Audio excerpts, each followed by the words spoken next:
Olá, seja muito bem-vindo. Esse é o nosso IBGV Talk, um programa de conversa sincera, honesta e com respaldo bíblico.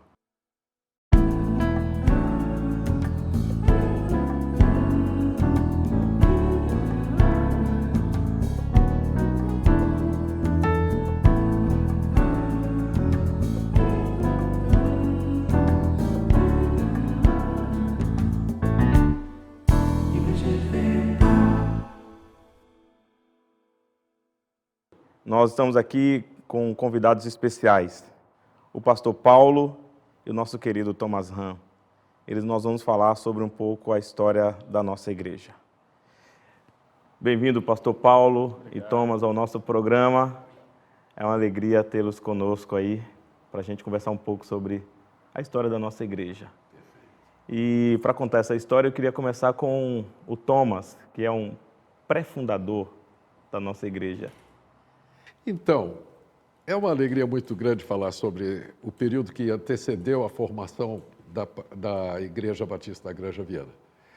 Porque houve 3 momentos muito significativos durante uns 15 anos, mais ou menos. O primeiro foi quando a minha esposa, Christine, eu assinei também, mas ela escreveu uma carta para a Igreja Batista do Morumbi, onde éramos membros, e ela colocou a necessidade que ela sentia de que houvesse uma congregação, que se fizesse um esforço para trazer a igreja aqui para a Granja. Por quê? Porque na Granja não havia, naquele momento, nenhuma igreja reformada histórica. O que tinha era uma ou outra neopentecostal, mas que não atendia os anseios de muitas pessoas aqui da Granja. E eu me lembro como ela começou essa carta. Ela dizia o seguinte: todo domingo de manhã, Sal e Luz se levanta, toma banho, se dirige para São Paulo. E não fica nenhum Sal e Luz na Granja Viana. Mas essa carta não atingiu o objetivo, não era o momento da igreja e não era o momento de Deus. O segundo momento aqui na Granja foi nesse mesmo prédio. A essas alturas, a Cristina e eu éramos membros da Comunidade de Jesus e havia alguns casais que moravam aqui. Entre outros, o João Paulo e a Eliana, que são justamente hoje o nosso senhorio amado, não é? E nasceu a ideia de fazer alguma coisa aqui na Granja. Então, aqui neste local, lá onde tem o balcão lá na recepção, aquela área no fundo lá, nós fizemos um ambiente para poder fazer um culto mensal. E assim foi, e foi lá que, aliás, nós conhecemos a Norma, o Wagner, a família N, que eu chamo, né? Norma, Nélia, Neilda, enfim, os maridos, a prole. O Vagninho praticamente nasceu durante um culto, foi por pouco. E nós fizemos isso durante algum tempo. Houve igrejas de São Paulo, houve uma igreja de São Paulo interessada em fazer alguma coisa aqui, veio aqui, fizeram alguns cultos, coisas, mas aí também o assunto morreu, não foi adiante. E nós éramos poucos. A nossa própria igreja, a Comunidade de Jesus, ela tinha uma atitude que era mais ou menos comum, em comum também com a igreja do Morumbi naquele momento. Eram igrejas em formação, em crescimento, e era difícil convencer que parte do esforço viesse para cá, tá certo? Então, não prosperamos naquilo. Esse é o segundo momento. O terceiro momento foi justamente o grupo de oração das mulheres na Granja Viana, que se reunia lá em casa às quartas-feiras, e que durante uns bons 15 anos, se não mais, oraram constantemente para que houvesse uma igreja aqui. E eu creio que a história que vai ser relatada agora pelo Paulo e que depois você vai, né, amarrar o hoje da igreja, é resultado de 15 anos de oração. Eu gosto muito disso porque Deus nos ensinou o valor de perseverar em oração. de buscar Deus constantemente e fielmente, porque Ele é fiel e Ele nos ouviu. Eu digo nos porque eu sou casado com a Cristine, não porque eu fosse do grupo de mulheres daquela época, tá certo, gente? Mas foi assim que a igreja nasceu para mim. Foi muito mais o resultado das orações do que o nosso próprio esforço. Muito bom, é sempre muito bom ouvir o nosso querido Thomas. Eu considero o Thomas uma pessoa agradável em todos os aspectos, mas uma pessoa que sabe contar a história muito bem. E também estamos aqui com o pastor Paulo. Eu gostaria que o pastor Paulo falasse um pouco de como que essa história foi se consolidando com o tempo. Pastor Paulo. Houve esse momento que o Thomas relatou, e foi, acho que, a base de oração da igreja, o sonho. Deus vai plantando sonhos nas pessoas, né? E aí o pastor Ari Veloso, ele teve, talvez já implantado com o desafio desse grupo ou não, eu já não sei, mas ele teve o desafio de implantar uma igreja aqui na Granja Viana. E ele veio e já havia um pequeno grupo que se reunia semanalmente durante a semana para estudo bíblico, um pequeno grupo que chamava Coinonia naquela época da Igreja Batista do Morumbi. E o pastor Ari, ele desafiou esse grupo a abrir uma igreja, e o pessoal gostou da ideia. E esse pequeno grupo continuou se reunindo até que a Igreja Batista do Morumbi alugou um ateliê, que foi o primeiro local que nós ficamos, lá no quilômetro 23. E ali começou a ter reuniões dominicais, à noite. Mas havia um rodízio de pregadores lá da Igreja Batista do Morumbi.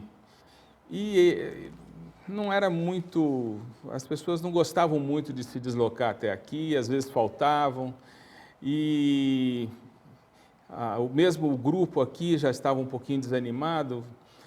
Aí, numa reunião de presbitério da Igreja Batista do Morumbi, falou: olha, nós estamos com mais problemas do que soluções na igreja lá na nossa congregação, que nem era congregação ainda, no nosso grupo da Granja Viana.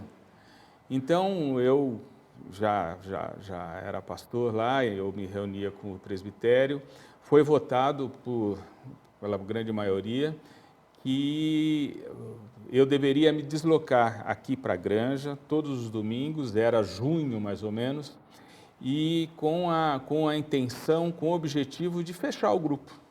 E esse grupo voltar à Igreja do Morumbi e realmente não ter mais esse grupo, porque realmente era estava tendo mais problemas do que solução. E eu vim para cá e vinha toda semana, pregava, mas eu não fui competente o suficiente para acabar com o grupo e acabar com a igreja.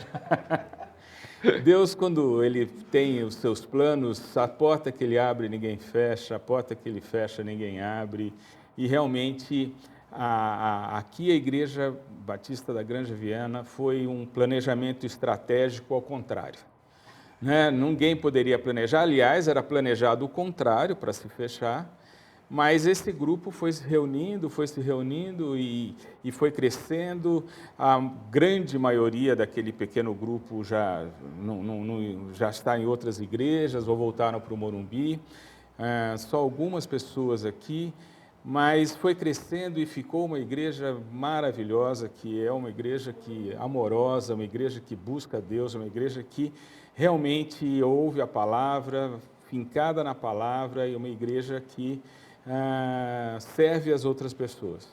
Isso foi um planejamento de Deus, eu tenho absoluta certeza disso, porque o planejamento das pessoas era para que fosse o contrário, para que não existisse, fechasse, e depois faria outras coisas, mas não tinha mais planos para a Granja Viana. Então foi a minha incompetência de fechar a igreja, de retornar ao Morumbi, e estamos hoje aqui, graças a Deus. Muito bom.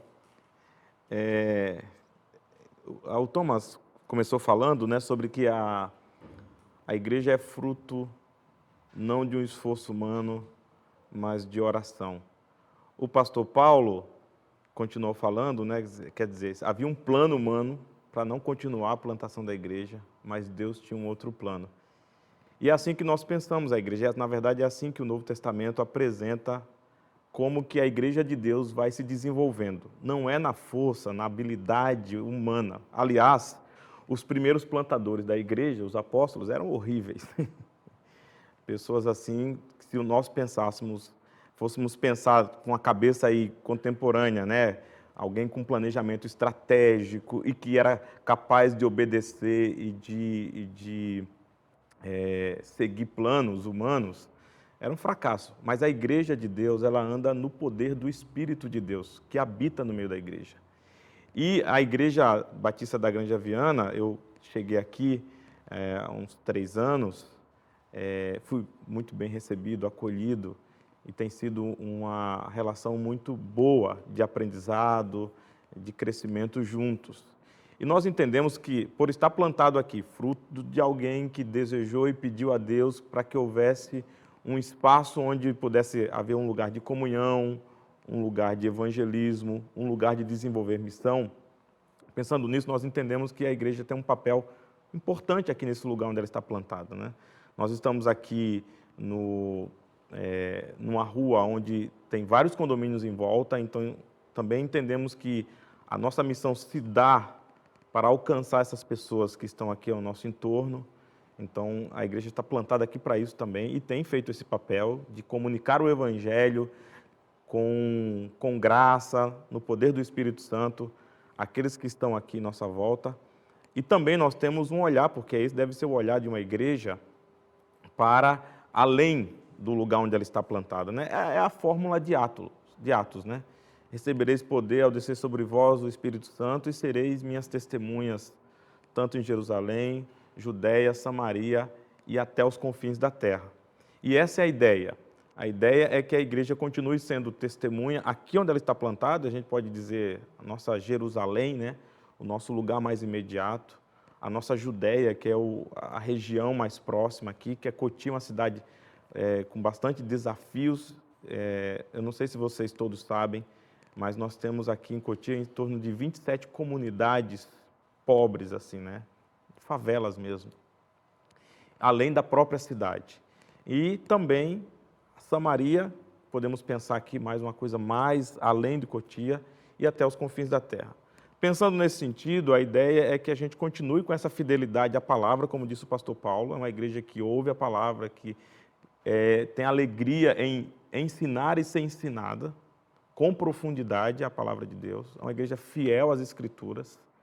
E se não for assim, eu nem sei se a gente pode dizer que é uma igreja que não seja fiel às Escrituras, mas uma igreja também que tem um olhar para além do local onde ela está. E esse olhar, ele se dá de maneira concreta na nossa mobilidade, né? Como discípulos de Cristo, nós nos reunimos no domingo para celebrar Jesus, mas nos espalhamos na semana para testemunhar Jesus. Fazemos isso através de cada um de nós que somos membros da igreja e somos discípulos de Cristo, mas também queremos fazer isso de outras formas. E uma das formas que nós temos tido a oportunidade de caminhar é digitalmente. Então a gente também quer estar presente através desse novo formato que tem só se ampliado e se aprofundado. E presente, continuando na missão de testemunhar o Evangelho. Mas testemunhar o Evangelho numa linguagem que seja compreensível.